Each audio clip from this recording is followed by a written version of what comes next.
Bonjour à tous et bienvenue pour cette chronique asiatique qui va être consacrée à la question taïwanaise en marge du retour d'une mission à Taïwan à l'invitation du ministère taïwanais des Affaires étrangères et dans un contexte politique tout à fait intéressant puisque nous connaissons désormais le nom des 3 principaux candidats à l'élection présidentielle qui se déroulera en janvier prochain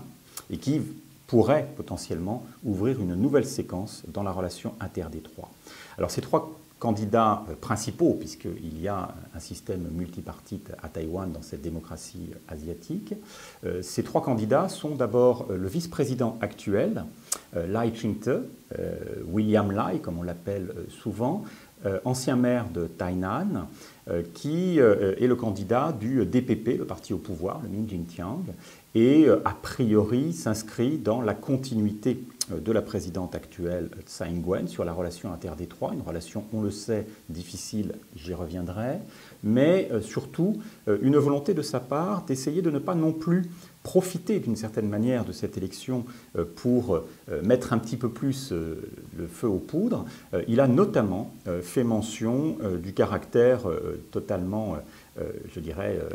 incontournable de cette relation et a invité les Taïwanais à rejeter à la fois l'indépendance et l'unification. Donc on a d'une certaine manière un cadre qui est clair. Taïwan ne s'orienterait pas donc vers une déclaration d'indépendance et encore moins bien évidemment vers l'unification. Ça ne surprend pas à ceux qui connaissent bien la vie politique taïwanaise, mais c'est à mettre évidemment en relation avec les analyses extérieures qui sont parfois un petit peu biaisées et qui ont tendance à aller un petit peu trop vite en besogne. Le deuxième candidat qui lui a été officiellement investi il y a seulement quelques jours, c'est le candidat du Kuomintang,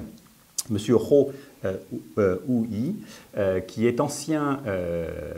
chef de la police de Taïwan et qui est surtout actuel maire de New Taipei City. New Taipei City, c'est une immense agglomération qui entoure la capitale taïwanaise. C'est un homme assez populaire, comme d'ailleurs son principal opposant politique.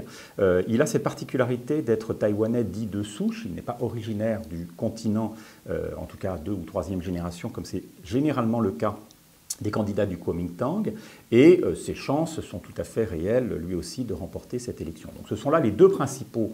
candidats. La ligne du Kuomintang est un petit peu différente de celle du DPP, on va y revenir sur la question interdétroit, puisqu'on met en avant le risque d'une confrontation avec Pékin dans le cas d'une élection de William Lai, là où l'élection du candidat du Kuomintang se traduirait par un possible accord de paix. Il faut savoir que le Parti communiste chinois continue d'entretenir des relations avec le Kuomintang, mais on le sait, n'a pas de relation actuelle avec l'équipe dirigeante à Taipei. Le 3e candidat qui me semble important de mettre en avant et dont on ne connaît pas encore tout à fait la ligne sur cette relation interdétroit si déterminante, c'est l'ancien maire de Taipei, M. Ko Wen-je, qui est un candidat qu'on qualifierait d'indépendant ou de centriste. Il a créé son propre parti, le Parti populaire de Taïwan, et lui aussi est crédité d'intentions de vote qui sont tout à fait significatives, qui peuvent lui permettre à minima de peser sur le résultat final de l'élection et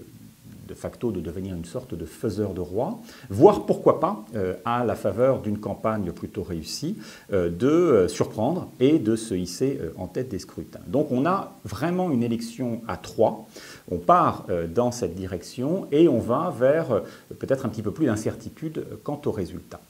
Comme je l'ai indiqué, cette élection, elle prend part dans un contexte particulièrement houleux dans la relation avec la Chine, et on voit de fait les positionnements des principaux partis être quelque peu différents. Cependant, quand on creuse un petit peu, d'une certaine manière, le discours de part et d'autre, et quand on regarde surtout les intentions et les objectifs à long terme, qui sont ceux de l'ensemble des représentants politiques taïwanais, on ne peut que relever une forme de convergence dans cette relation interdétroit,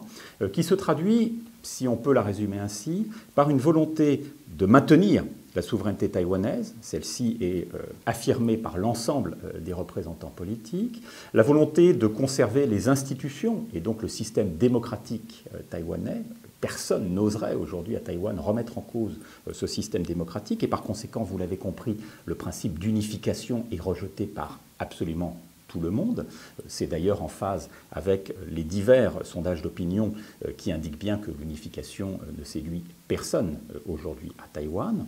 Et donc déjà convergence sur ce point, et puis surtout convergence sur le fait qu'aucun de ces représentants politiques, et notamment les deux grands partis que sont le DPP et le Kuomintang, ne tient à renforcer, je dirais, les tensions avec Pékin. Et donc on est davantage dans une logique de recherche d'apaisement, avec une méthode qui va être différente, avec des acquis qui ne sont pas les mêmes. On voit que le Kuomintang, d'une certaine manière, a un petit avantage sur ce point, mais on est clairement dans une convergence de calendrier et d'approche sur la volonté de faire retomber cette période de tension qui a fait craindre, bien évidemment, une escalade militaire. Dernier point qui me semble important, d'un côté comme de l'autre de l'échiquier politique taïwanais, on semble assez confiant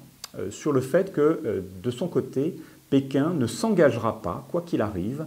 dans une option militaire et donc dans une stratégie d'invasion avant la fin de l'actuel mandat de Xi Jinping, c'est-à-dire en 2027. Et donc on se projette davantage sur l'après troisième mandat de Xi Jinping, où là, bien évidemment, les incertitudes sont beaucoup plus grandes. Et là aussi, il me semblait nécessaire de rappeler ce point. Je l'avais d'ailleurs un petit peu évoqué dans une chronique précédente, mais simplement pour indiquer que, pour comprendre la situation interdétroit, la première démarche consiste à aller interroger les principaux intéressés, en l'occurrence les représentants du DPP, les représentants du Kuomintang et bien évidemment aussi les représentants de la société civile et de la classe politique taïwanaise. Et il y a une véritable convergence sur ce point qui est à la fois rassurante dans la mesure où cela nous éloigne un petit peu du spectre de la guerre si souvent mis en avant, mais dans le même temps, cela doit nous inviter à considérer la manière avec laquelle les Taïwanais envisagent cette relation interdétroit. La question du de-risking notamment est davantage mise en avant par rapport à celle du decoupling avec la Chine. Donc on ne va pas rompre avec la Chine, mais on va essayer de repenser tout simplement la relation avec Pékin.